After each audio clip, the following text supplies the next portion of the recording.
Welcome to the ThomaHawk Show, ladies and gentlemen. I am your humblest of all co-hosts that you've ever heard through your audio airwaves, Andrew Hawk Hawkins, at Hawk on Twitter. Go follow your boy. And I am joined by the man, the myth, the legend, the first offensive lineman in the history of the NFL. And some have rumored that he is actually the one who picked the Browns head coaching hire. Now, I know that's why you're here. We're going to get into that later. But before we even talk anything Browns coaching related or playoff football, Joe, how you doing this Sunday, brother? Doing good, man. Great Sunday. Great day to be alive. Can't wait as we're moving through the NFL playoffs to get a little bit closer to that Lombardi trophy every day. Getting a little bit closer, but you got to love the divisional weekend, right? It's almost as good as the wild card weekend. We get 2 games Saturday and 2 games Sunday. Nothing but NFL football all day long. The games weren't as good this week, though. Last week, the games were a lot better. That's true. We had what, 3 blowouts? You always get that. Yeah, you always. I think you always get that in the divisional round because the matchups aren't as even. Whereas in the wild card round, you have more even teams because you don't have the top 2 seeds playing. You've got teams that didn't have that time off. Whereas when you get to the divisional round, you had that big bye week, so teams had longer to prepare, longer to rest up. And then you've got a lot of times the number 1 seed versus a 5 or a 6. And so it's just a little bit potentially more of a mismatch on the average. A little more lopsided. And I mean, you feel good. We'll get into this, but you got to feel good that Lamar Jackson didn't play well, finally. Your prediction after came true 1 week. You can't say he did not play well. All right, yes, turnovers, yes, but he had 500 yards of offense. He had over 150 yards rushing himself and over 350 yards passing. Granted, they were behind the entire game. Right. But we said last week, if you go back and listen to the show, the only way Lamar Jackson loses at all in this entire playoffs is if there's a lot of turnovers early in the game and they get down big. And now, granted, some of them were his receiver's fault. Some of them were his fault. Yep. But either way, the prediction that we had came to fruition where, hey, the only way they lose, lots of turnovers early on. What happens? Lots of turnovers early on. They lost. There it is, man. I mean, we're geniuses. I know we say that all the time. And we do. We've tooted our own horns over 100+ episodes on this podcast. Because we're very smart. Yeah, because we're geniuses. But seriously, I'm starting to think that we're a lot better at this than a lot of other people. And maybe I'm just on a little bit of a tear and a little bit of a run. But I don't know, man. I feel like we're always right, Joe. All right, if you want to interact with the show, at ThomaHawk Show on Twitter, on Instagram, on Reddit, hit us up on Facebook, at ThomaFlock. Okay. Producer John's in here watching YouTube videos. Don't worry about that. Hit us up on a voicemail line, 440-628-1376. This is going to be an exciting show. Again, we talked about the Browns hiring a new head coach. Regardless of whether or not Producer John is in here watching anything else on the internet because he thinks we suck. I'm telling you, this is going to be an awesome show. And John, I'm gonna reel you back in. Are you ready? I'm ready. I hope so. You're ready because it's time for Thoma Headlines. This is a special report from Thoma Headlines. All right, first up, the 49ers went to work on the Minnesota Vikings on the Saturday slate of games, 27-10. Joe, I know you watched it. What stood out to you about this game? Well, I loved watching Kyle Shanahan's offense. I mean, they're just so methodical. The play calling is so good. And to me, it's the play design that really sticks out when I watch Kyle's offense. And I know both of us, we played for Kyle Shanahan during, and that's why we love him, is because he just puts you in the position to succeed over and over again. And one of the things that I tweeted during this game, as I said, is if the Vikings keep playing the defensive end to the strong side, to the tight end, head up and two-gapping him, the San Francisco 49ers are going to have 200 yards rushing. And what happens? The San Francisco 49ers had 186 yards rushing, so I was a little short, You were but wrong, pretty close. but you were close. Because it's all about angles when you talk about Kyle's offense. And that's why he's so good. And that's why he's #1 in the NFL in shifts and motions pre-snap, right? Yep. Because they watch the film. He sees how a defense lines up to your formations on offense. And then what he does is he gets them to line up in a certain formation that he wants. Then he shifts in motions. And what happens is when you shift in motion in the NFL, a lot of times the defense sits still because they don't want to be moving in the middle of a shift or formation because it puts them out of position. So for instance, the 49ers will start with their tight end to the right. and they know that they can get the line shifted over to the tight end.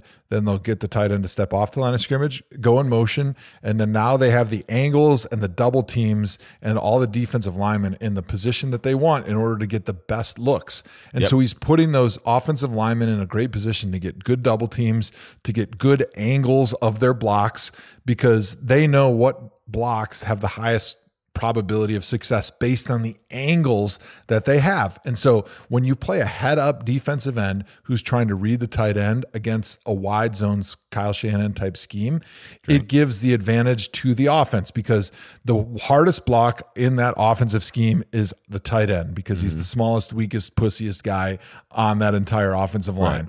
And so the reason that that's always the weakness is you get a big defensive end that lines up outside of him or inside of him and just blows him up. He gets penetration and it screws up the track of the running back, and it screws up the timing of the cut of the running back, because the cut has to happen at the exact same time that all the blocks are being lined up on the offensive line. I know you're getting bored, so I'll keep this quick. I am falling asleep. So anyways, so when you put that defensive end head up, you give that tight end an opportunity to buy time until his tackle double teams and helps him.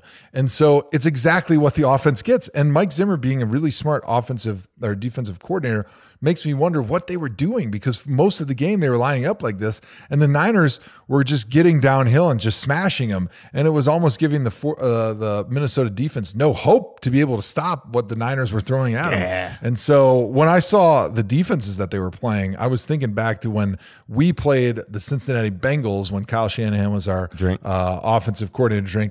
And I think Mike Zimmer was the D coordinator. If he wasn't there, it was his protege after Zimmer had left. Paul Gunther. And they played the same defense, and we ran for like 250 yards on them on Thursday Night Football, because when you play that head up two gapping defensive end to the tight end, it's just so easy to run that strong side outside zone all day, because you just, it's there all day. And then, as you know, with Kyle's offense, if you have the outside zone running scheme, that sets up your bootleg and all of your play action stuff, and it makes it so hard on a defense. They almost have no chance. So when I turned it on and I was watching those guys on defense, I was going, oh, it's over. If I had a chance to put $1 gazillion on San Francisco after the first 5 minutes of watching Minnesota's scheme, I would have done it, and I would have won, and I would have looked like a genius, and I could have quit the ThomaHawk Show. How much money? And gone and done something fun on my Sunday nights rather than talking to you at 10 p.m. So instead of having $1 gazillion to put on it, you didn't put any of the millions of dollars you actually did have in your account, even though you watched the same first 5 minutes, right?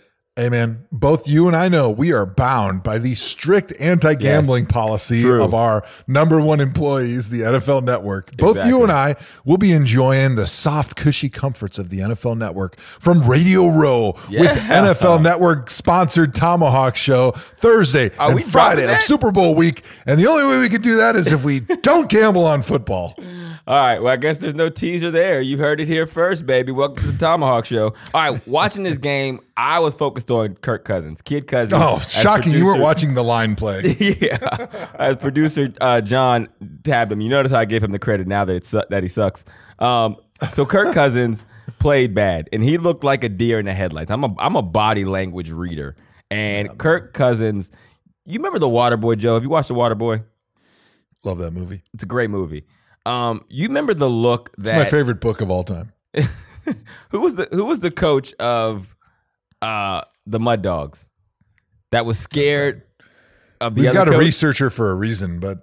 Jeez, I can't remember the name. It doesn't matter. Fonzie from Happy Days. Fonzie from Happy Days. That is who he was. Henry Winkler? Yeah, and he would have this look every time he was against the other coach on the other side of the field. Even though he was super confident the team was good, he would revert back to this little, like, punk and be scared and had that. That's the look I seen in Kirk Cousins' eyes, looking across the sideline at the 49ers, and Kyle Shanahan was looking back like, I know you and I know everything. Everything we predicted to happen in that game happened. The Vikings had 7 3-play drives. Now, before we give credit to the defense, because we'll have that in our next question, that's what I was focused on. I wanted to see what Kirk Cousins did, especially off the backs of that big game in New Orleans. And my man shit the bed. Like my daughter up her back when she was like your skid steer daughter. Yeah, man, like my little skid loaders. That's what Kirk Cousins was. He was my third skid loader this weekend. All right.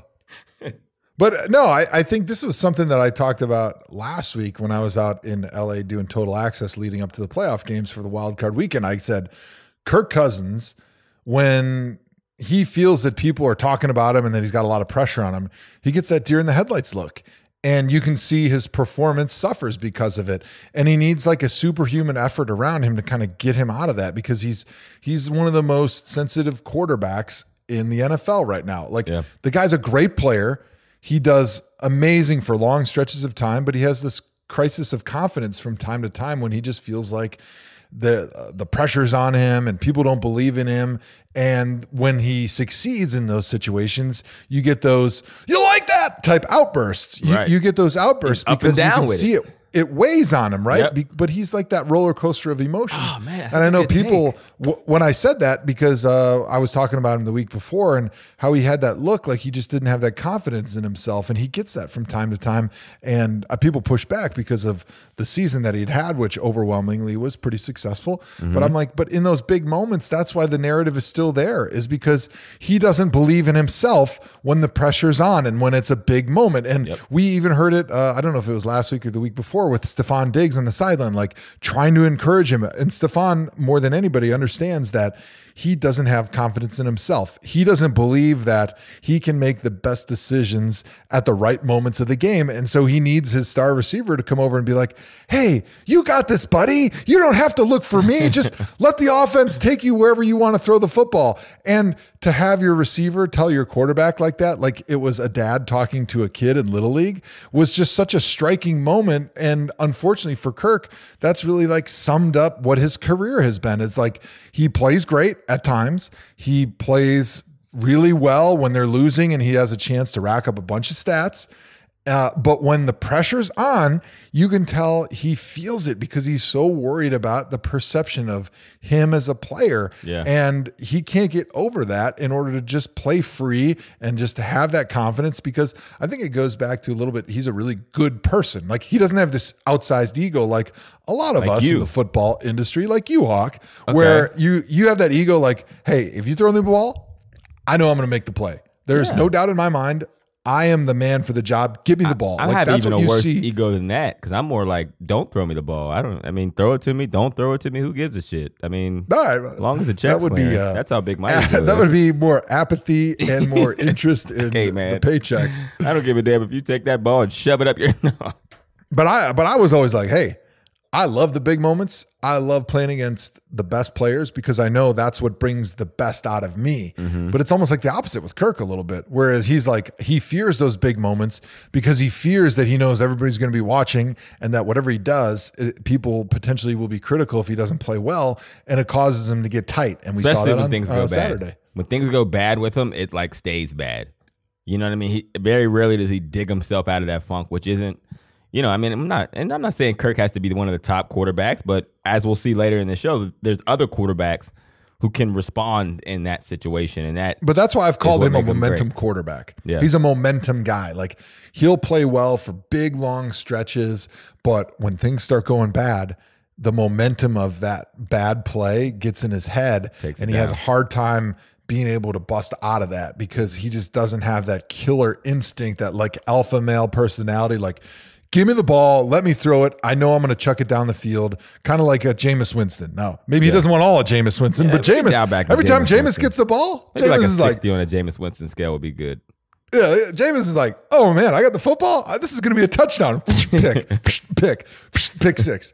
But every time he gets the ball again, he's like, oh, I don't care what happened before. I don't care what people think. I'm throwing it out there. Like maybe Kirk Cousins needs to go to the Jameis Winston confidence school in the summer to get like 20% of the Jameis Winston, I don't give a fuck, I'm going to throw it, I don't care, into his repertoire, and then he'll be a Pro Bowl quarterback and can lead the Vikings to the Super Bowl. Jameis IDAF camp. All right, we're going to write that down. Okay, Hawk, what was your favorite under-the-radar subplot from this game? My favorite under-the-radar subplot was the fact that it was a duel for the Browns head coaching vacancy. I thought for sure that it was like, you know what, let's just wait to this game.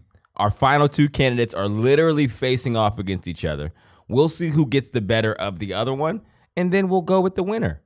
And Saleh, like I said on Twitter, was giving Stefanski wedgies and swirlies on TV, and even purple nurples. He didn't care. It was a shellacking. Like I said, 7 3-play drives. I mean, granted, that defense has like 5 or 6 first rounders on it. A Hall of Fame cornerback. And, K'Wan Williams, who we played with us in Cleveland, and I think is one of the best nickels, if not the best nickel corner in the game. But still, it was ugly. If you were judging it off performance of either side of that ball, it wasn't even close. But that actually wasn't what happened. It is what happened, but kind of probably the opposite. It was like, okay, whoever's available tomorrow will be the head coach, right? So that was my favorite subplot. How about you, Joe? What was your favorite subplot to this game?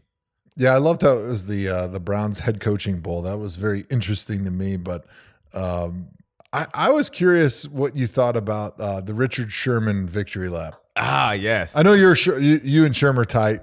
I mean, we're cool. That's I cool. like him. I'm a Sherman fan. Cool. We'll say it like that. We're not tight. He would never be like, yeah, me and Hawk are tight. I'm a Sherman fan too. I'm just a fan of him, to be honest. I'm a fan too. Because I appreciate someone who comes in from the back door and just rises to the top, and he has that eternal chip on his shoulder. Like, it'll never go off, and every time he does well, he talks his shit. I remember Sherman's story. My first year in the league, 2011, we're playing the Seahawks. It's like the 7th game of the season or something. At that time, A.J. Green was the number 4 overall pick. He had been balling early. You could already tell A.J. Green was a superstar, right? We had another receiver on our team, Waylon, who was a 6th-round pick from Stanford. And Richard Sherman was also a 6th-round pick from Stanford for Seattle. So we were playing them that week. One of their corners were hurt. So they were starting Richard Sherman for the first game of his career that he ever started. And so, like in a big mouth rookie, he just comes out and starts popping shit about A.J. Green. Like, he's not that good. And he's going to find that out on Sunday. I'm not scared of him. He should be more scared of me than I am of him because they're asking about A.J. Green. And we're in the receiver room like, who the hell does this dude think he is? Like, it's pissing us off. Like, so we're like, we can't wait to go out there. AJ, you about to go off on this cat. You about to get him cut because he's a 6th-rounder. He barely made the team, right? So when AJ goes off on this dude, we're all going to celebrate when he gets washed out of the league for talking too much. He hasn't even started a game yet, and this dude is running his mouth. We get in the game. I think AJ did score a touchdown. But for the most part, Richard Sherman played really, really well. And that was the beginning of the Richard Sherman era where he talked shit on everybody he played against and then lived up to exactly what he said. So here we are now. He's a future Hall of Famer. So I appreciate him at 47 years old playing man-to-man and getting picks and him going to the press conference and calling everybody out because people hate it, and it's entertaining, man. That's my take on Richard Sherman. I know you probably have a different take. I agree. The best part about Richard Sherman, he plays great. He's a Hall of Famer. I agree. Is the entertainment value, right? It's like a wrestler.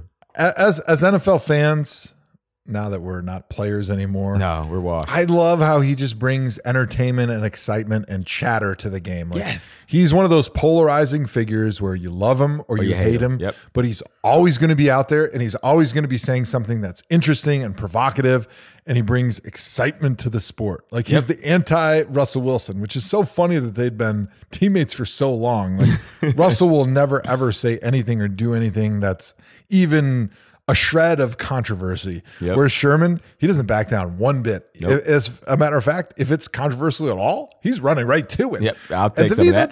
that makes it fun. I think you need those personalities in the game to keep it exciting. Here's the thing. 20 years from now, nobody's going to talk about the player who never said nothing. He might have been a good player. Darrelle Revis is going to be a great player. They'll talk about his play. They won't say, I remember Darrelle Revis for this or that. No one's going to say, I hate or I love Darrelle Revis. No one's going to say they hate or they love Patrick Peterson. You know what I mean? Like Richard Sherman, 40 years from now, people are going to be telling their grandkids when he pops up on the NFL 150, the 150 year, and he's on the NFL 150 team, they're going to be like, I fucking hated that dude. Or I loved him. He did this. It was an NFC championship 50 years ago. He grabbed the mic. Like that's a cool thing to me, man. I'm not going to lie. It's the Deion Sanders. It's the Terrell Owens. Say what you want, but these are guys that still garner the same passionate conversations around their personality as if it was yesterday and it was a decade ago. All right, Joe. Do a little fill in the blank here. The weakest part of this 49ers team is... Well, right now it's Jimmy Garoppolo. Oh, come on. You got influenced by producer John. Hang on. All right. Do not cut me off. I'm sorry. I apologize. That doesn't mean he's weak. That doesn't mean he's even bad. All I'm saying is their run game is number one in the NFL now that Lamar Jackson's gone. Their defense is got to be top 2 or 3, and I don't see their quarterback as being a top 2 or 3 guy. And so to me, the weakness is at quarterback. Now, I still think Jimmy's really good. I loved watching the way he played. He was he had 1 touchdown, 1 interception. He was very decisive with his decision making. He's a great leader for their team. He does a nice job off the play action. Good looking dude. He moves well in the pocket. I love watching his feet. He learned a lot from Brady when he was in New England because he's very calm in the pocket. He has very, very steady and calm feet. And then when he's ready to throw, he snaps it in there. And so I think he is a guy that can win with his arm, but you're talking about a San Francisco team right now that is the favorite, in my opinion, to win the Super Bowl. So the weakest, if you have to say there's any weak part right now, it's Jimmy G. So if I'm looking at how do I attack the San Francisco 49ers, if I'm the Green Bay Packers, knowing that we've got to go into San Francisco and attack them, what do I want to do? Okay, well, I know their D-line and their defense is really good. So what are we going to have to do? We're going to have to throw the ball quickly. We're going to have to try to run the football a little bit, although it's going to be difficult. But more than anything, we got to stop their running game and force Jimmy G to beat you from in the pocket with his arm. Now that's easier said than done, but that is the best way to attack him right now. I mean, look, man, Jimmy G, I get it. He's not throwing for 300 yards a game. He has a great running game. He has a great defense. All the things that are awesome, right? But even still, in the games where they've needed him to do what he needed to do, he's done it. Like when they needed him to throw for 300 yards, he's done it. When they needed him to take over games or get drives, I mean, this guy, we've seen him, I want to say he has like 7 or 8 fourth quarter drives for wins in his career, and he's 22-5 as a starter. So I get what you're saying. They're so good that he's the weakest thing, but I would say the weakest part of the 49ers team is the running backs. And again, like you said, it's not a knock on them because they're good and they work hard. My favorite thing about them is that they're all in the kickoff team and all in the punt team, meaning they're all in. But what I'm saying is with that system, it's kind of plug and play. Like we've seen it before. We've seen middle of the road running backs do really well in that system in multiple places that Kyle Shanahan has been. And I'm not calling those guys middle of the road. They're overachieving. They're balling out, right? There's something to be said for guys who go out there and do what they're asked to do at a high level. But I do think there's a lot of running backs you could plug in there and they could have that same kind of success. All right. So I'm going to use what you just told me as the weakness to prove that that's their strength. Okay. Their strength is the fact that you don't need to rely on one guy. It's not like Saquon Barkley's back there, and if he gets hurt in the game, he gets dinged up, it's over. Like, no, it doesn't matter who's back there because the scheme makes those running backs great. Okay. Because the way they're coached and the way that in order to run in that scheme, it doesn't take a great amount of talent. It just takes an attention to the detail of what you're being asked in the scheme. So you're saying because they have so many guys, it's not a weakness. But that's why the running back is their strength because it doesn't matter who's back there. It doesn't matter if they get injured. As long as they know the offense, they can go out there and play just as well as any of the other guys. So then George Kittle is their weakness then. Because if he gets hurt, they lose. All right, so that by that logic, the 49ers' biggest weakness is George Kittle. Welcome to the ThomaHawk Show, everybody. We're giving you the hard-hitting stuff that nobody else will get you. All right, what's next, Joe? All right, the Titans stunned the Ravens with a 28-12 win in Baltimore. Hawk, what stood out to you in this game? The thing that stood out to me was the fact that we're all idiots and nobody knows anything about anything. Just when you just break it down to the bare bones of it. If you would have said before then, like, hey, Hawk, I need you to bet me one of your kidneys that the Ravens will win this game, I would have said, yeah, whatever. How about a lung, too? Throw a kidney, a lung, and a pinky toe. It's all good. Trust me. The Ravens are going to win. And win going away. And here we are. You know, the Titans end up balling, and the Ravens looked like the only other time this year I've seen the Ravens look like that is when they played the Browns, which I thought was an anomaly. And I thought, there's no way they don't show up in this game. And I was completely wrong. That's what stood out to me, that I'm an idiot because I'm a narcissist and I make everything about myself. How about you, Joe? What stood out to you? What stood out to me is that us on the ThomaHawk Show perfectly predicted how this game was going to unfold. Not that it was going to unfold the way it did. Yeah, we didn't predict that the Titans would win. That's an incredible spin job by you.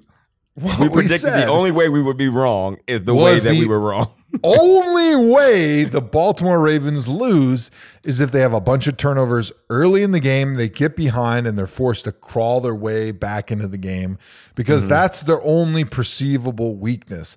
And that's exactly what happened. Now, we didn't say that's what was going to happen, but in the NFL, let's be honest, no matter what team you're talking about, even going back to the Dolphins, undefeated team of the 70s, there is no perfect team with no flaws. And so there's ways that any team can lose no matter how good you are. And so any given Sunday, any given Saturday in this case, you can have things that happen throughout the course of the game that exploit things that you don't do as well. And that's exactly what we saw happen. A lot of it, when you're talking about turnovers, does come down to maybe unlucky things that happen, chance. Some of it is set up by your own errors, but in the end, they're unlucky things that have happened. In the Baltimore Ravens case, a bunch of turnovers early in the game. They got behind, and it was difficult for them to come back, although it wasn't impossible. They still had a chance. They just weren't able to overcome all the obstacles, and you got to give credit to the Titans for playing a good game, and they had the ultimate guy over there in Derrick Henry who could ice the Ravens because their offensive line and those guys that are run blocking for them just chew up so much clock when they're running the football. They're falling forward. They're just leaning on you the whole game.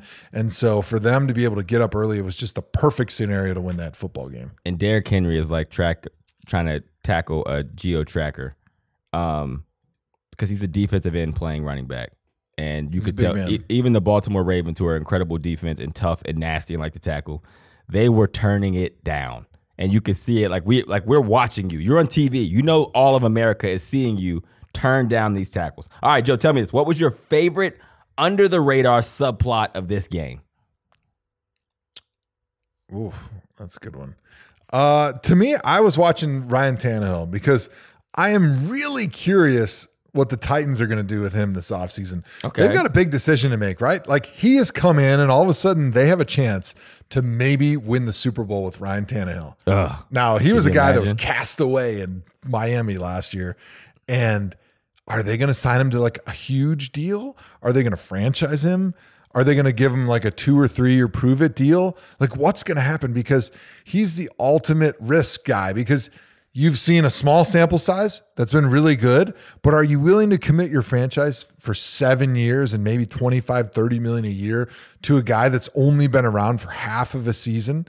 But if you let him go, the risks are almost bigger, because imagine letting him walk out the door and go sign with somebody else, and then whoever you replace him with turns out to be a bum and you don't make the playoffs. You look like the biggest dipshits of all time, that you finally had the franchise quarterback that fit your offense, that fit exactly what you want, and you let him walk out the door because you just thought you were smarter than everybody else in the room. We don't use dipshits enough on this show. And I want to say that for sure. That's one thing we got to fix. Yeah, you can say that. The Tannehill take is good, but to put it in perspective, he threw for 88 yards. And on one of those plays, it was 45 yards. And another touchdown play, it was 12. So that's 57 yards on 2 plays. He completed 7 passes. And the week before, he threw for 72 yards. So if he indeed gets the big contract because of his playoff performance, he should immediately take 38.22% of it, get it out of the bank in cash, drive it to wherever Derrick Henry is, and leave it on his front lawn for him to come home to as a gift. Because to throw for 88 yards, and again, on one of those plays, 45 yards, it was a great pass, and that be what catapults you to $100 million because of your playoff performance, is interesting. And I mean, producer John is like, yeah, Tannehill should get paid. But then he also said Jimmy Garoppolo was weak. So it's a weird world we're living here in the ThomaHawk Show. John, get a mic. Defend yourself. I never said Tannehill should get paid. Oh, I'm sorry. Well, maybe you're just writing the rundown, and I'm using this as your opinion. No, I think they do have to sign him to a contract next year. I'll be interested to see if he gets like the big Kirk Cousins guaranteed deal, if he gets like the Mike Glennon prove it deal. He's going to get the Flacco. Tannehill is Ryan Flacco. He is not like, I don't think it's an epiphany like, oh man, this guy is dope. Like, no, it's a contract year. He's putting all the pieces together at the right, perfect time. He's going to get a huge deal, and he's going to go back to being Ryan Tannehill like Flacco did. But who would they be bidding against is my question. Who's going to say like, oh, we have to. Public eye. You don't have to bid against, like Flacco. I mean, again, in free agency, the people who need quarterbacks. Who are those teams, I guess? Are the Bears and the Colts going to outbid the we Titans? know the Bears, the Chargers. You could do enough there because you're a middle-of-the-pack team. You don't have a high pick, but there's no good quarterbacks available in free agency. And the Titans would also be in that same world, right? So now you're picking 27th, 28th, and you're going to let Ryan Tannehill walk. Where the hell are you going to get a quarterback from? Because you're not close enough to the draft, and you don't have enough to trade up that far. So there's no way you can let him walk because you basically handcuff your franchise for the next 4 or 5 years. Especially if they make the Super Bowl. Right. So you got to commit now because you don't have a choice because they've done too well. Derrick Henry has played too well for you not to commit to Ryan Tannehill. Shout out to Vrabel. That was my subplot of the game. Vrabel, big fan of Vrabel, even more of it now. I love that he's going on the road, beating teams he's not supposed to beat. You know, the players love him. Anyone who's ever played with him or played for him, you know, they sing his praises, and I couldn't be more happy for the dude, man. All right. Hawk, fill in the blank. All right. The Titans making the AFC Championship game proves we're all idiots. I said it earlier, and I still believe it now. I don't think there's anybody out there who's smart. There's not one human, anybody who covers football, watches football, that is smart. Producer TD and Nate Burleson are the only two people I saw pick the Titans. So and that's just because they like shock value. I mean, that's not because they knew they were going to win. It was like they're contrarians. It's like, oh, I'm going to pick against because they know if you win, you get the look what I did. You know, I've played that game before. I've won that game. You know, right. But my thing is, you know, play stupid game, win stupid prizes. Never scored a TD. I got your back. All right, so shout out to TD, shout out to Nate Burleson. Joe, you fill in that same blank. The Titans beating the Ravens proves what? It proves that the Kyle Shanahan offense is the best, most thorough offense in the NFL right now. Because they don't even run the Kyle Shanahan offense, do they? Yes, they do. You're wrong. They do run Kyle's offense. So here's your teams right now. He gets feisty around Kyle Shanahan. He doesn't play that shit. Hey, you ready? You ready to hear this fucking thing? All right, let's go. Here's the 4 teams that are going to be playing to get in the Super Bowl next weekend. Give it to me. San Francisco, Green Bay, both Kyle Shanahan offenses. Matt LaFleur, direct disciple. I mean, he's the guy washing Kyle Shanahan's feet when they were together. Yeah, he was the one getting the Kyle Shanahan drinks. He was getting Kyle Shanahan's drinks. All right. In the AFC, it's the Titans who are running Kyle Shanahan's offense and the Chiefs, who's Andy Reid, who's running the West Coast, which the passing concepts come from the Bill Walsh scheme, which is where Mike Shanahan took the original Kyle Shanahan scheme from so when he was Kyle Shanahan's daddy. Now, granted, the rushing offense is totally different and the play action is totally different. Right. But 3 out of the 4 teams right now in the AFC and NFC Championship are running the Kyle Shanahan offense, and the other team is running the genesis of it from a passing concept with like all sorts of wackadoo, brainiac, offensive craziness from Andy Reid. So is this the spread of like the forward pass in the NFL, like – you know, black players being able to play in the NFL, like the Bill Walsh. I'm still against that. You're still all out on that. All right, we're going to convince you. Give us some more time. All right. The West Coast offense spreading throughout the NFL is the Shanahan offense. This version of the West Coast, the new offense that is going to spread to everyone. Should everybody be going to trying to get somebody to run this offense? I would say because defenses haven't adapted yet. No, because defenses will adapt. It's like the classic Bill Belichick thinking is the trends in the NFL are always the opposite of the direction that you want to go. Because if everybody's doing one thing, that means the other side of it is going to be undervalued and you're going to be able to get those players that fit that scheme cheaply.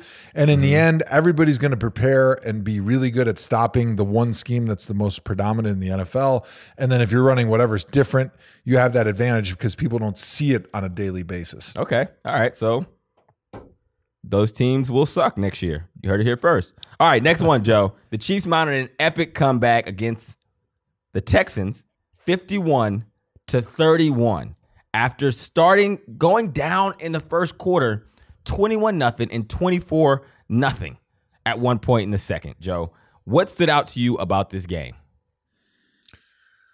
Bill O'Brien. I'm not a hater on Bill O'Brien. I know most Texans fans. Now insert hate. A lot of people that love the Houston Texans are not big Bill O'Brien fans. I'm not racist, but I'm not racist, but Bill O'Brien made one of the all-time stupidest moves in playoff history by faking a punt when you're up. What is it? They're up 24-7, and you fake a punt in a game where you know the other team needs a lot of possessions to get back into it. So run the football. Allow Deshaun Watson to do the magic things that he does, where when they're selling out to stop him, he runs around. You've got 3 really fast receivers that can get open once Deshaun Watson starts scrambling. They can't play one-on-one with all 3 of those guys and throw to the guy who is in the one-on-one coverage. Yeah. All right. I don't know if I said that the right way, but basically what I'm trying to say is should never fake punt. You run the ball until they put an extra guy in there to try to stop the run. And then one of those 3 studs, Kenny Stills, DeAndre Hopkins, and Will Fuller, will get a one-on-one look and throw the ball to him. Yeah. You do that the rest of the game, you win. Yeah. But if you do stupid stuff like turn the football over and try to run fake punts when you don't need to, when you're up by 24-7, that's how you lose games. That's how you tip the momentum in the other team's favor. And that's exactly what happened. As soon as the Chiefs got that stop on 4th down, it was like energy was injected into their sideline. And all of a sudden they thought, we actually have a chance. And what happened? It turned into an onslaught. And it was a complete blowout from that point going forward. Play stupid games, win stupid prizes, Coach O'Brien. You are absolutely right, because they went up 24-0. This is what stood out to me. They went up 24-0. Going into this game, I said the Texans have to get their running backs going. Here's why. You got to eat clock, and you got to keep Patrick Mahomes off the field. That was even going into the game at 0-0. You're up 24-0, right? That should have been your entire strategy. Like, hey, we need this running game to go. And you use Duke Johnson in the passing game, or, you get him in with the mix of Carlos Hyde. And they did not do that, man. And you're right. They gave them extra possessions. Special teams killed them because then they fumbled on the kickoff return, and they got ugly. Man. But the Chiefs are the real deal. The ability to come back from 24-0 in 1 quarter. They scored 24 points, like 27 points in like 4 minutes in that game, which is ridiculous, right? And I don't know if there's any other team in the league that has the ability to do that. Now, a lot of things happened their way. A lot of things got lucky. But even still, even without the 4th down conversion, even without the fumble, they still were going to win that game. Like, if their offense got rolling, there was nothing the Texans could do. And that was prevalent from that point on. Okay, Hawk, fill in the blank. The fact that the Chiefs went down 24-0 and ended up winning 51-31 shows us that they're going to the Super Bowl. There's no way the Titans can beat them. Absolutely not. I mean, they're a team who can eat clock. And again, this is famous last words. I keep saying this every week about the Titans, everybody they've played the entire season, even from week 1 when they played the Browns. But I remember when they beat the Browns, I was like, this team ain't going to the Super Bowl. and here we are. So I'm going to say it again. I'm going to double down. I don't think they can beat the Chiefs because it does not matter how much clock you eat. They don't need many possessions to score a lot of points, right? The wild card is their defense. What is the defense going to do? They buckled up late in this game, but even still, Deshaun Watson had a good day, right? If it wasn't for the momentum swinging, that would have been tough. But again, I just think this offense is too good for the Titans to compete. How about you, Joe? The fact the Chiefs went down 24-0 and ended up winning 51-31 shows what? That the Chiefs are going to have confidence no matter what the situation is going all the way to the Super Bowl. And now they are my Super Bowl favorites because I can't remember a team that can score as quickly and as many ways as them. The great Travis Kelce, another member of the ThomaHawk, yes, was absolutely lights out. They could not cover him anywhere on the field. And when you go and you have such a deficit in a game like this and you're able to come back and win in a big manner the way they did, that's going to give that team confidence that no matter what the stakes are, no matter what the situations are, they're never out of it.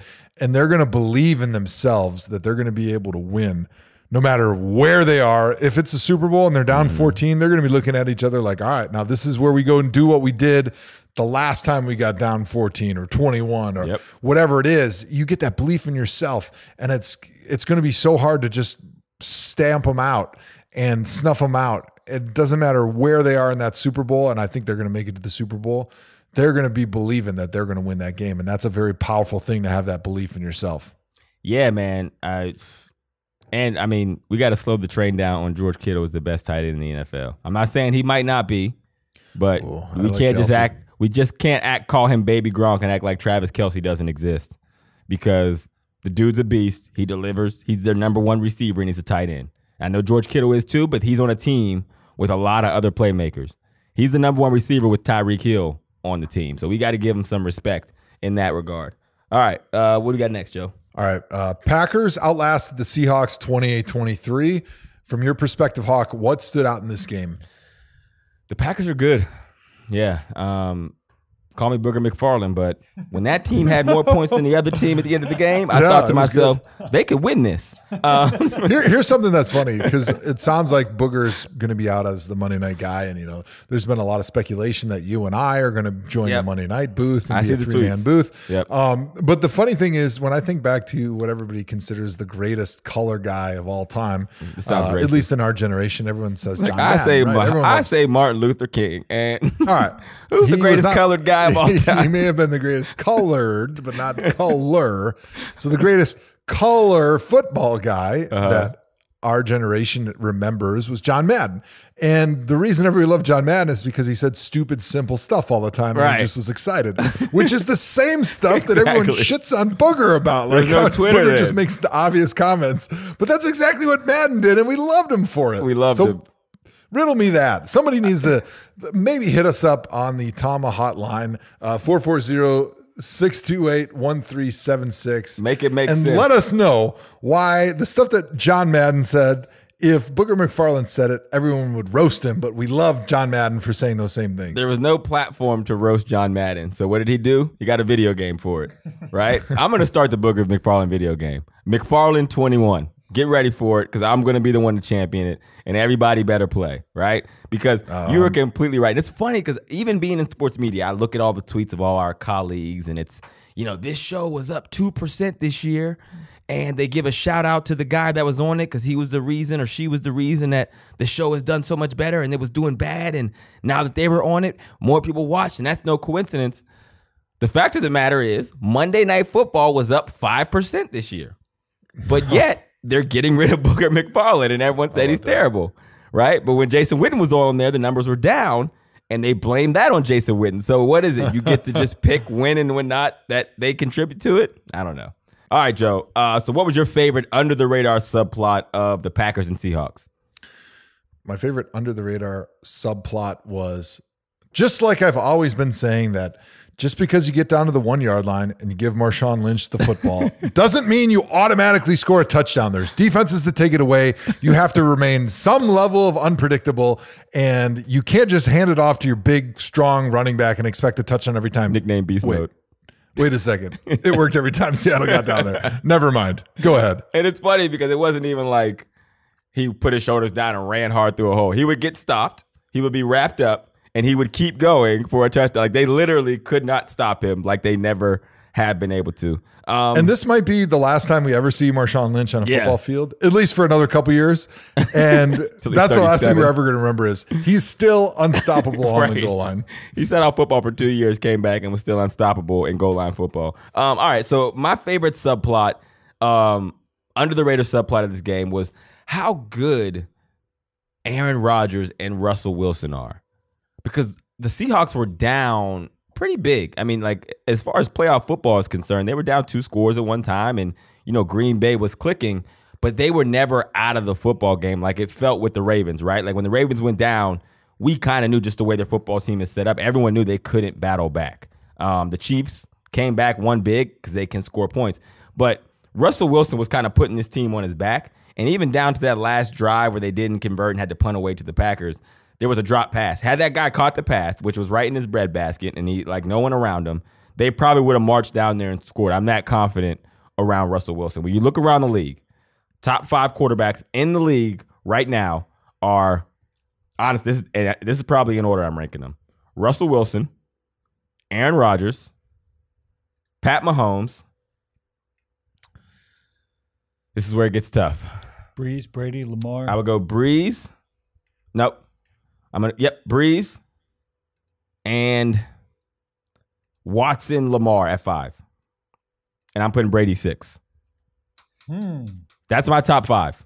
Took one game for Lamar to get dropped 5 spots. I never had him as the top quarterback.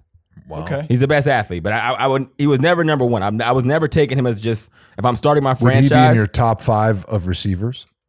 Yes, he would be my top 5 of every position except tackle, including guard and center. Except for quarterback, apparently. No, yep, he is about top 5.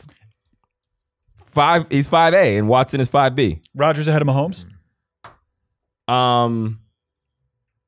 Yeah. Yeah. They're both playing next weekend. They're playing next weekend. We should see.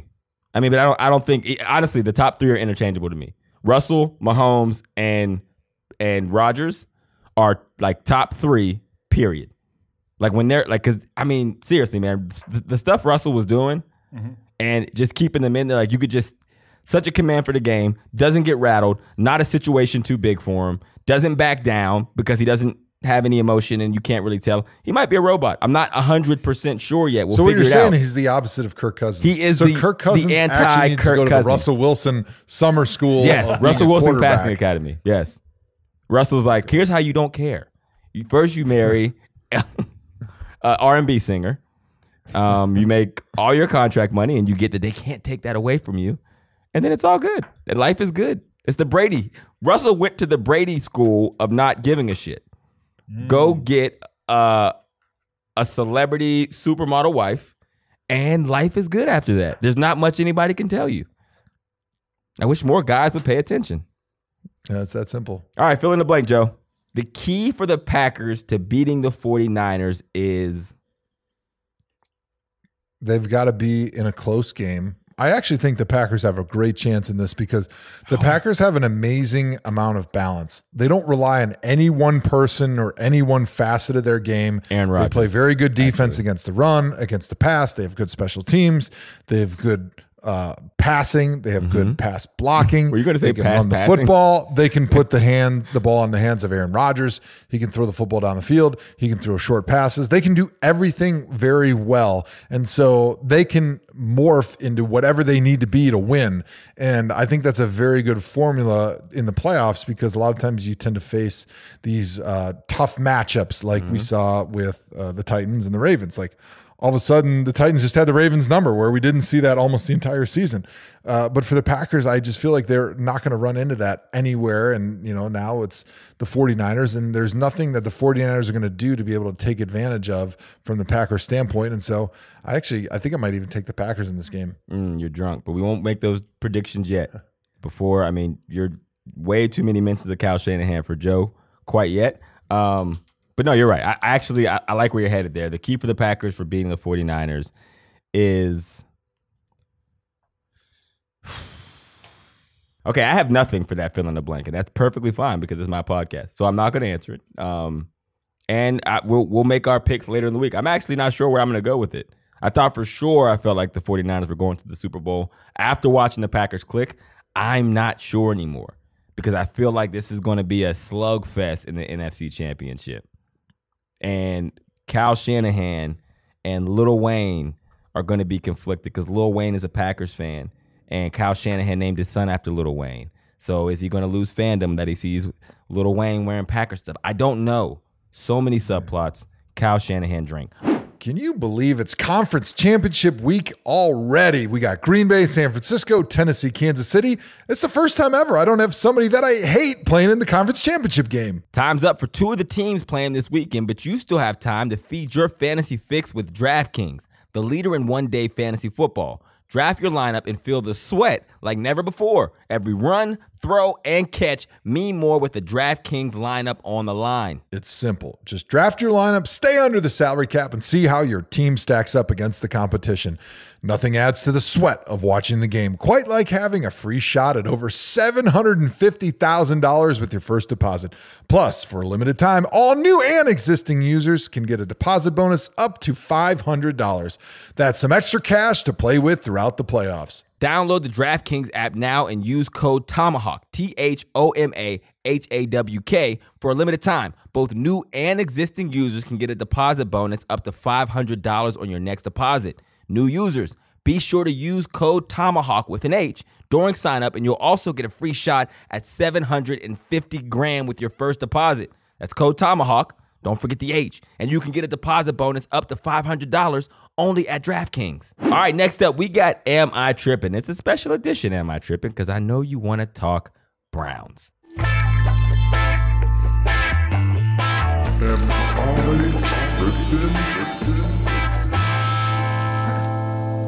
All right, we only got one question in this week's edition of Am I Trippin'? Because we all know what you came for. We know what you want to talk about. We know what you want to hear. And we can't wait to give you our opinions and perspective. The Red Bull is flowing with this one. John, drop it on us. The Cleveland Browns are reportedly hiring Vikings offensive coordinator Kevin Stefanski. As usual, people on Twitter are upset. Is Twitter tripping, or is this in fact a bad hire for Cleveland? Joseph, take it away. No. Okay. It's a great hire. Okay. First of all, they got a guy who is extremely bright. Mm-hmm. He's young. He's a great leader of men. He's also great from an organizational standpoint. He's a guy that can get the entire organization on the same page. He can get everybody believing in a common theme and a common message. And he also is going to have a cutting edge offensive philosophy. He comes from the Kyle Shanahan's tree. Mm-hmm. He'll probably bring a lot of those assistants that he had in Minnesota with him to Cleveland, including potentially Gary Kubiak, which the system you just said I people would shouldn't love to adopt see. prior to. Well, right? no. So the reason you shouldn't adopt it just willy-nilly is because by the time you usually get around to it, everyone just jumping on that bandwagon, it's time to change. Too late. And right now, we're still sort of at the beginning, like trending in the upward direction for this offense and the scheme. And it's got an opportunity to evolve. And if you're one of the people that is smart enough to be able to continually evolve it, you're able to stay ahead of the trend. If you're the person that's just trying to learn it, like we've had some offensive coordinators where it was like, here, this is the playbook that I found that I heard was really good right now. Let's just all memorize it together. And this is what we're going to do. Like, no, this is the baseline for what you want to be as an offense.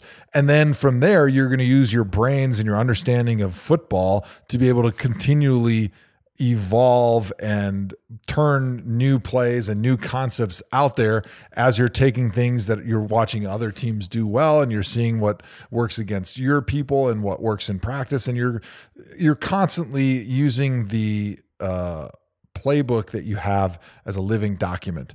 Do I know Kevin Stefanski? No, I don't know him at all, but I have had an opportunity as the Browns were going through this search to reach out to a lot of players that have played for all the guys that were potential coaches for the Browns. And I said, without giving them any information, like, hey, I know you're one of the big time players for this coach. Give me a quick 5-minute pros and cons on every one of these coaches, right? And so the players that I talked to in Minnesota were some of the key guys on offense that had worked with him for a long time. And they gave nothing but glowing reviews. Glowing. Okay. And I said specifically because, you know, sometimes how you ask the question is what answer you're going to get. And so if you're asking somebody, sometimes you're like, hey, what do you think about this guy? Like, you might just get all nice stuff if they're just a nice person. Right. But to kind of counteract that, I always would say, like, hey, what are the cons? What are the things he doesn't do well? And then for Stefanski, I always ask, like, he's never been a head coach. He's only been an offensive coordinator for a short amount of time. What makes you believe that he can stand up there in front of a team and handle a lot of big-time personalities like the Browns have? And this player said he has been able to do it in Minnesota with Adam Thielen and Kyle Rudolph and Stephon Diggs and Kirk Cousins and the personalities that they have on that offense this year better than anybody that I've ever been around. And this was a player who's a veteran who's been around a long time. Okay, so and none I said, of those well, players were the player you talked to. It's Dalvin Cook. Oh, not necessarily. Continue. Not necessarily. But then I asked, I said, well, you know, candidly, what are the biggest cons about Kevin Stefanski? And he goes, if he left, I would have to learn a new offense, and this is my favorite offense that I've ever played in. All right, Dalvin. I see you getting it going. Wasn't Dalvin Cook. Okay, not Dalvin Cook. All right, so I mean, I like that. I like the hire, man. I mean, we're not going to just skim over the fact that I predicted essentially 4 or 5 head coaches on here because I said that the Browns would hire him, as I did with McCartney to the Cowboys and Joe Judge to the Giants and Rivera to the Redskins, everybody knew it as soon as he got done, so that really wasn't a prediction. I was wrong about the Panthers, but, it isn't about me, right? Even though I want to make it.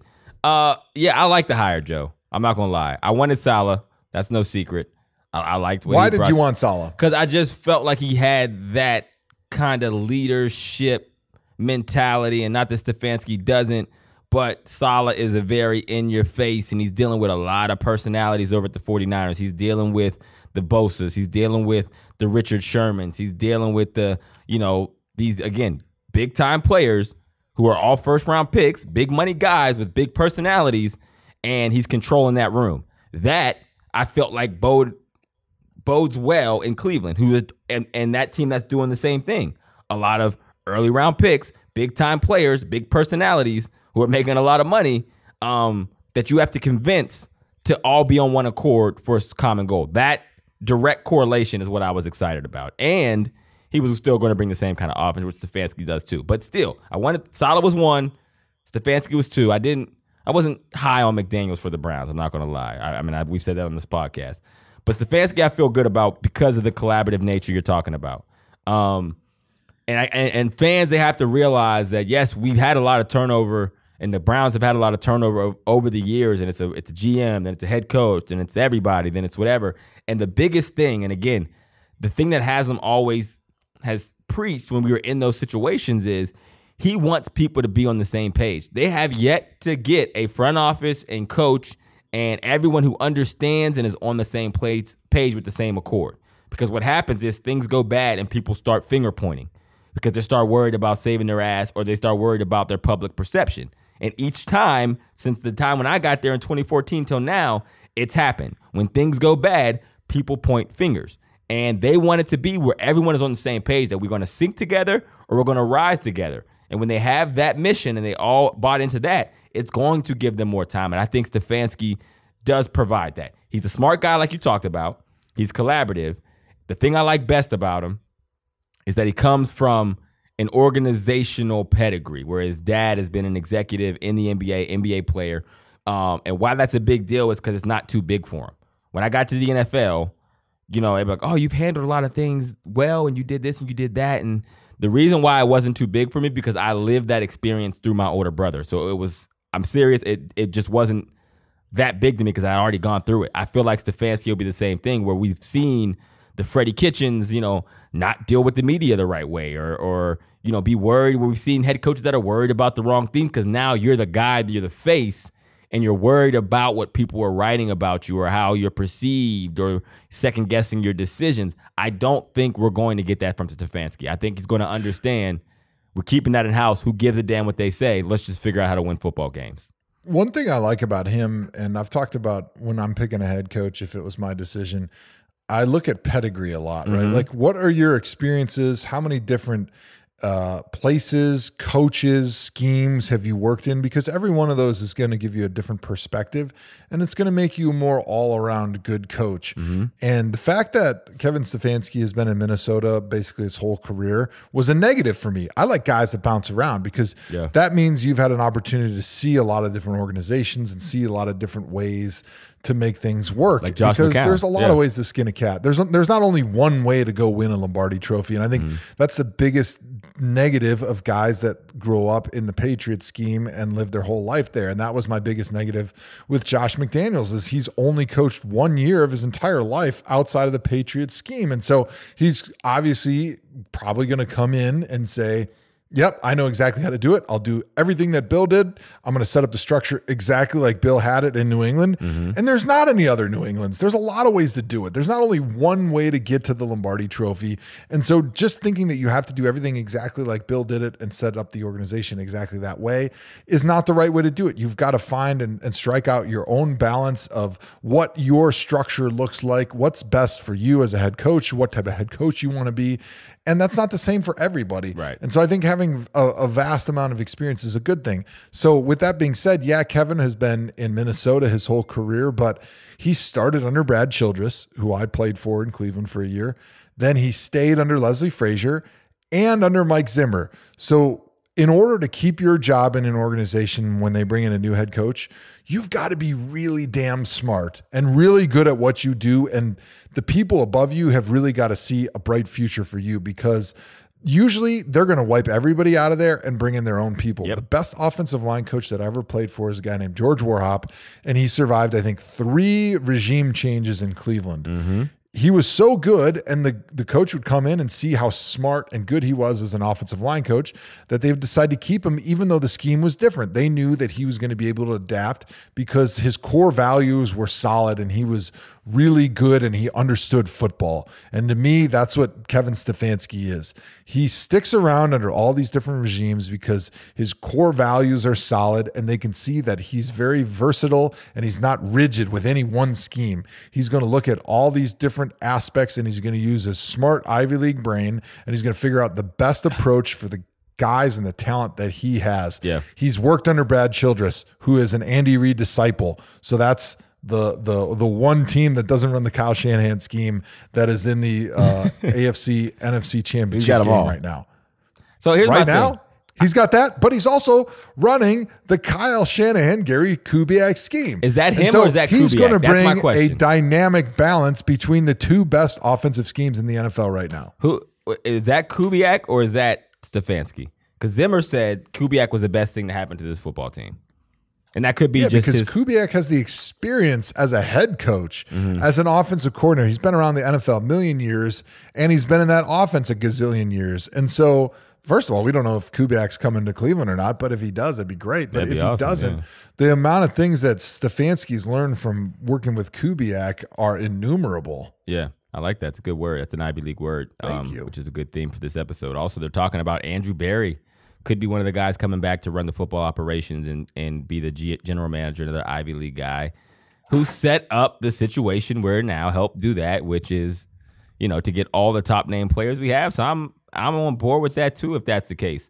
So Stefanski is 37 years old, 3 or 4 years younger than Josh McCown.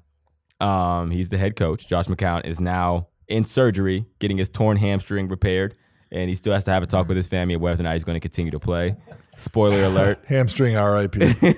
Spoiler alert, he's not going to play. I don't want to break any news for you, Josh. We haven't talked about it. But if you're in Vegas and there's an opportunity to place a bet on whether or not Josh McCown is coming back, I would bet on him not coming back with his hamstring still being in Lincoln Financial Field and him being in Charlotte already. All right, Hawk. One of the guys that reportedly might be coming to Cleveland to call the plays if Stefanski is not the play caller is a guy named Mike McDaniel, who's currently in San Francisco with Kyle Shanahan. Right. He's, I think, like the passing game coordinator or the run game coordinator or something like that out there.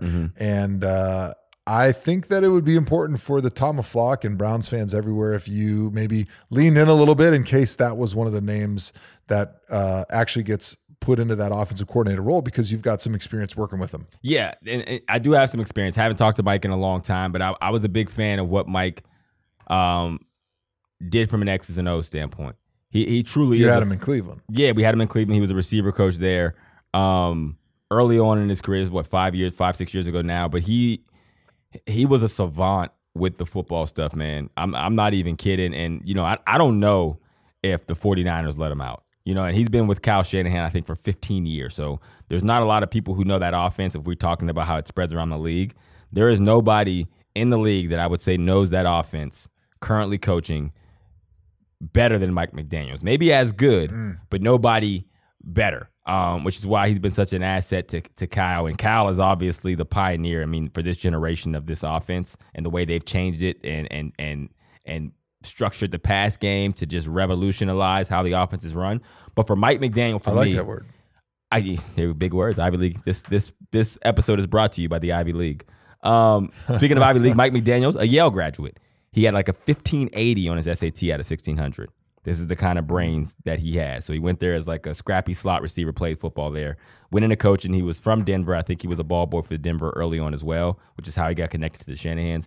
But when I came in 14 to the Browns, and I'm a student of the game, like I told you, I would order Torrey Holt infomercial DVDs to try to get better. I studied it, right? To that point. What was the name of that? I forget. I remember I asked him, I sent you that video about he owes you some money. Maybe big It was game like the Torrey essence of a great wide receiver or something like that. Yeah, it was something terrible. Train with big game, Torrey Holt. Yeah, so I was a student of the game, and I'm not even kidding. From the time I've gone to college, outside of my freshman year in college, where I downloaded a lot of information just being there, then until the year I went to the Browns, I don't know if I got any new information from coaches, with the exception of Mark Trestman. Mark Trestman, when I went to Canada, taught me a lot about receiver that I didn't know.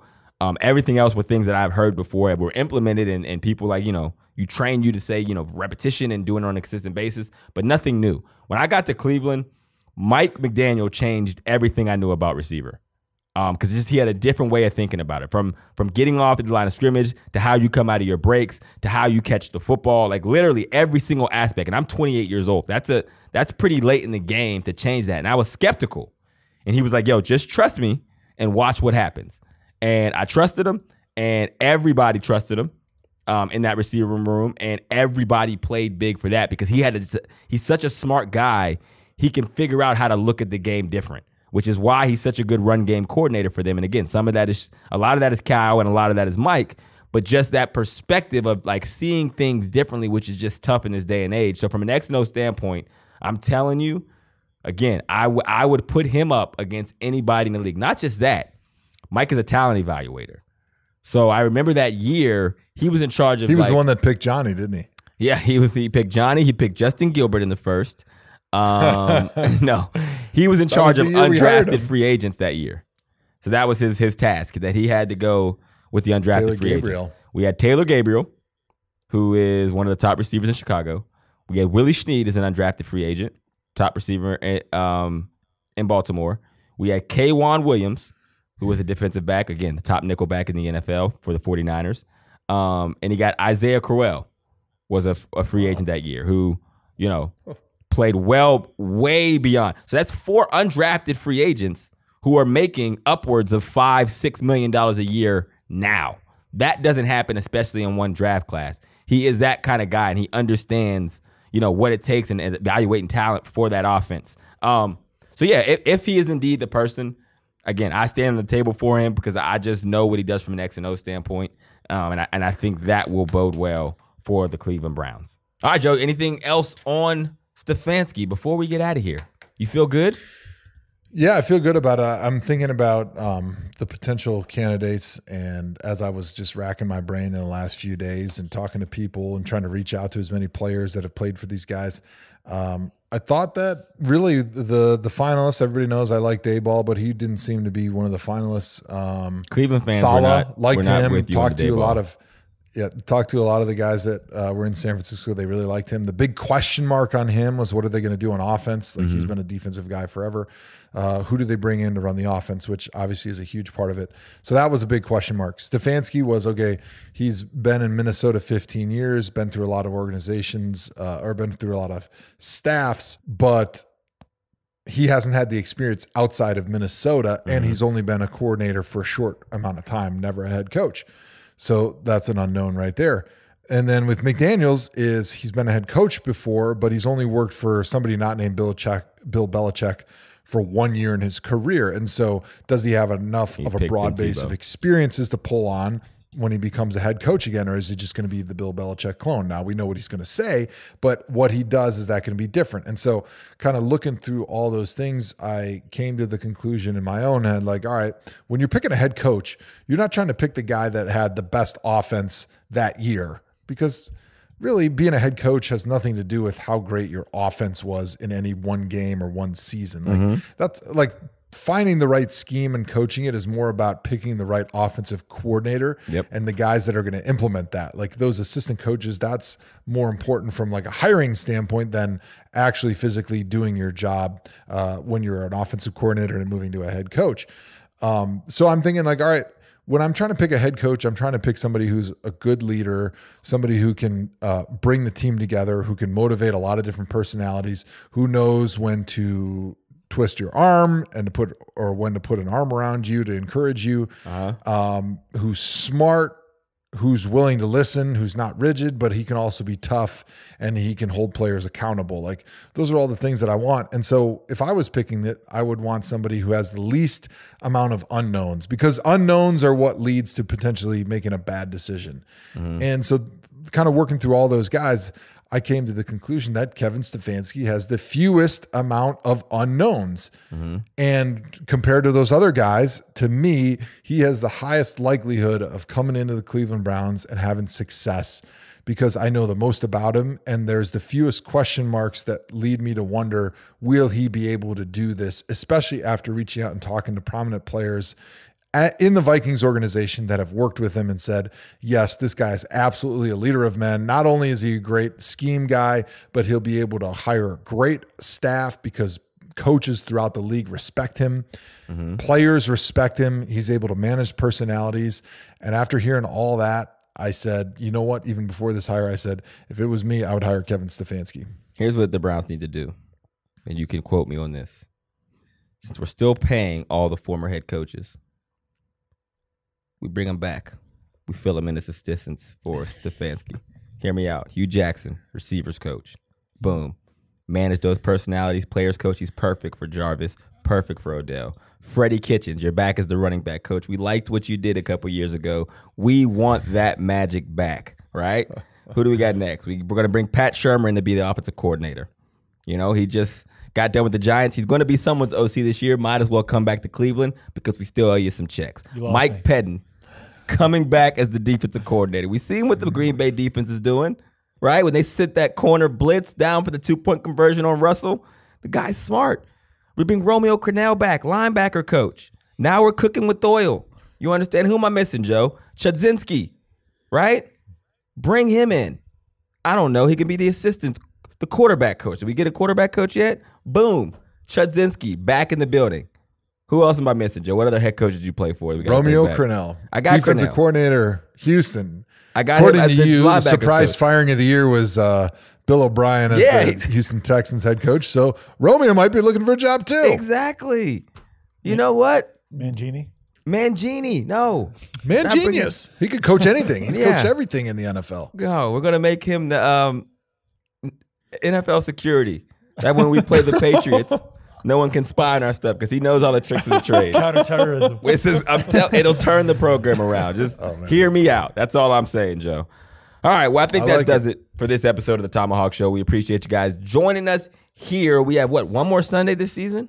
Yep, championship weekend. And then there was one, championship weekend. We will be back here Sunday. We'll be back with our midweek show this week as well. Before we wrap, we got to get an update on the ThomaHawk Show pick contest. Producer John, where are we at with it? Last week, as we discussed, Hawk was 3-0. Joe was 0-4. This week, Hawk 2-2. Joe 3-1. Congratulations, Joe. Joe back in the game. How does that fare as far as everybody's concerned? With 3 games left, Hawk is 5-3. Joe is 3-5. So Joe, you're 2 games back of Hawk with 3 to play. In our ThomaHawk picks contest, there's a 7-way tie for first. We have 7 people with 6 wins. Shout out Kelly Strange, Wesley James, Jarrell Thomas, Zach Abramchick, Corey Easterday, Brandon Andrews, and my man Brian Lenge. 7-way tie for first. Hawk, you're in second, which is technically 8th, tied with 15 other folks with 3 weeks left. Real quick, before we wrap, we're going to get a lot of bad Lamar Jackson takes this week. Yes, we need to talk about the bad Lamar I want Jackson you guys takes. to predict. Let's turn this into a game. Let's call this will be a little improv exercise. Let's call this Talking Head Theater. Okay. So give me an impression of the talking head who's going to give us the worst Lamar Jackson take of the week. All right. Let me get into character. I'm a method actor.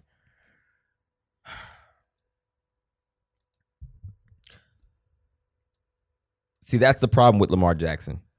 He can't win the big game because this is a passing league. In 100 years, the running quarterback has never won a Super Bowl. Why? Because in playoff football, you have to be able to throw the football down the field. And, you know, everyone who said that people were wrong for not drafting Lamar Jackson, they look like idiots now. Because look what he does in the playoffs. 2 playoff appearances. He has not done what he's supposed to do because you cannot win a football game that way. You can still give me any of these other young quarterbacks for the duration because they are guys that can mature and throw down the field. It's a matter of time for this Lamar Jackson experience ends. Joe, you want to play Talking Head Theater?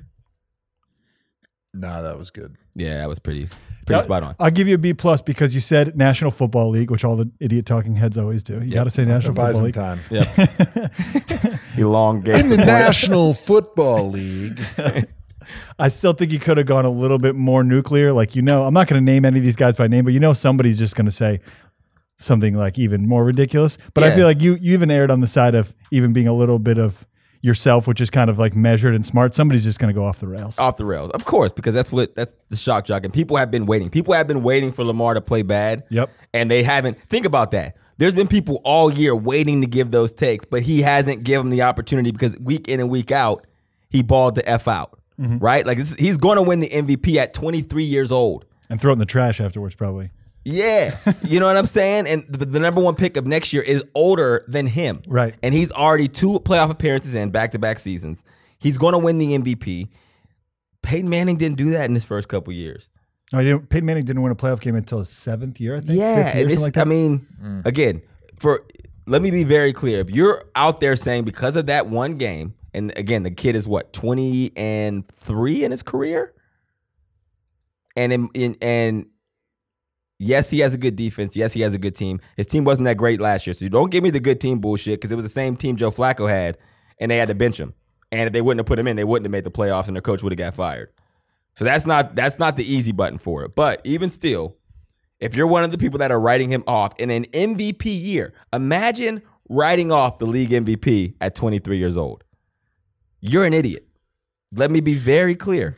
This is one of the issues that smart people, and I say smart with quotations, people, especially on social media, run into, is that if you have a bias, if you have a hatred for any player or any coach or anybody in the NFL, all you have to do is wait, because eventually there's going to be a bad game or a bad play or a bad stretch where you can easily point to that and say, see, I told you, I knew it was going to happen, because this is the best of the best. There is nobody who's infallible. Like, people that are pissed off about Stefanski being hired as the Browns head coach because his offense didn't look very good the other day. You know what? They've been really good all season.